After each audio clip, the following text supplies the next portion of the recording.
मध्यकालीन शिक्षा में अंतर, प्राचीन शिक्षा और मध्यकालीन शिक्षा।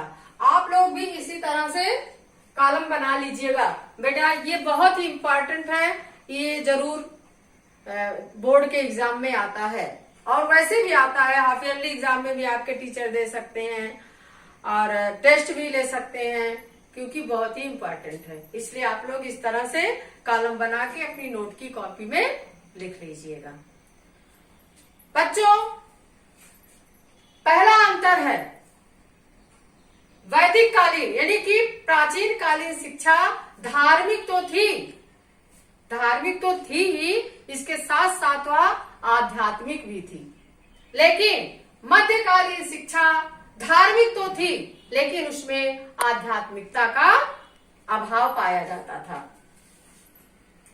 दूसरा है प्राचीन शिक्षा में प्रभाववादी अनुशासन में विश्वास किया जाता। मुस्लिम काल में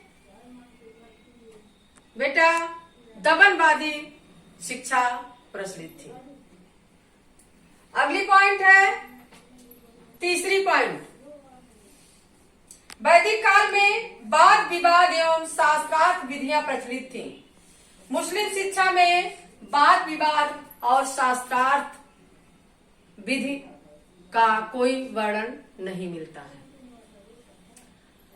अगला पॉइंट है आपका, वैदिक काल में राजा, प्रजा, धनी और निर्धन ये सब एक ही जगह गुरुकुल या आश्रम में शिक्षा ग्रहण करते थे। लेकिन मध्यकाल में शहंशाहों, बादशाहों, धनिक वर्ग के शहजादों की शिक्षा उनके घर पर ही यानी कि महलों में ही शिक्षा पाकर देते थे। अगली पॉइंट है आपकी प्राचीन कालीन शिक्षा में अगला अंतर है वैदिक शिक्षा का मुख्य उद्देश्य। वैदिक शिक्षा का मुख्य उद्देश्य क्या था? मोक्ष प्राप्ति। और जबकि मध्यकाल में शिक्षा का मुख्य उद्देश्य है सांसारिक ऐश्वर्य प्राप्ति और राजनीति।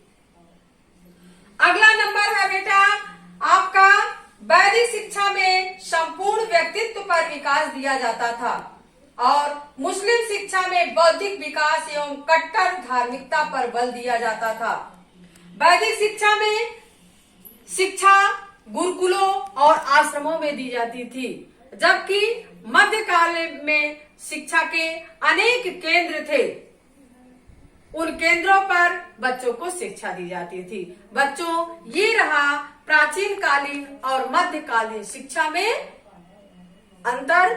अब ये लेक्चर यहाँ पे समाप्त होता है, फिर हम लोग मिलेंगे अगले लेक्चर में। तब तक के लिए धन्यवाद बच्चों।